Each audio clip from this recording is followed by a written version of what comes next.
Champions ట్రోఫీలో కివీస్పై భారత్ ఘన విజయం సాధించింది.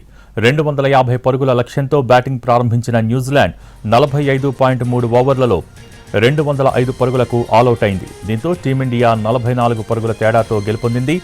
81 పరుగులతో కేన్ విలియమ్సన్ టాప్ స్కోరర్గా నిలిచాడు. టీమిండియా బౌలర్స్లో వరుణ్ చక్రవర్తి 5 వికెట్లు పడగొట్టాడు. అంతకుముందు బ్యాటింగ్ చేసిన టీమిండియా 9 వికెట్ల నష్టానికి 249 పరుగులు చేసింది. శ్రేయాస్ అయ్యర్ 79 పరుగులు, హార్దిక్ పాండ్యా 45, అక్షర్ పటేల్ 42 పరుగులు చేశారు. కివీస్ బౌలర్స్లో మ్యాట్ హెన్రీ 5 వికెట్లు పడగొట్టాడు. కివీస్పై విజయం సాధించడంతో సెమీస్లో ఆస్ట్రేలియాతో భారత్ తలపడనుంది.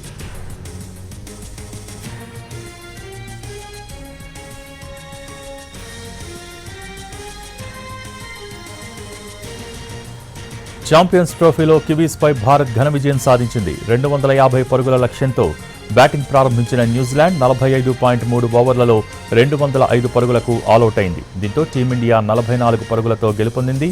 81 పరుగులతో కేన్ విలియమ్సన్ టాప్ స్కోరర్గా నిలిచాడు. టీమిండియా బౌలర్స్లో వరుణ్ చక్రవర్తి 5 వికెట్లు పడగొట్టాడు. అంతకుముందు బ్యాటింగ్ చేసిన టీమిండియా 9 వికెట్ల నష్టానికి 249 పరుగులు చేసింది. శ్రేయాస్ అయ్యర్ 79 పరుగులు, హార్దిక్ పాండ్యా 45, అక్షర్ పటేల్ 42 పరుగులు చేశారు. కివీస్ బౌలర్స్లో మ్యాట్ హెన్రీ 5 వికెట్లు పడగొట్టాడు. కివీస్పై విజయం సాధించడంతో సెమీస్లో ఆస్ట్రేలియాతో భారత్ తలపడనుంది.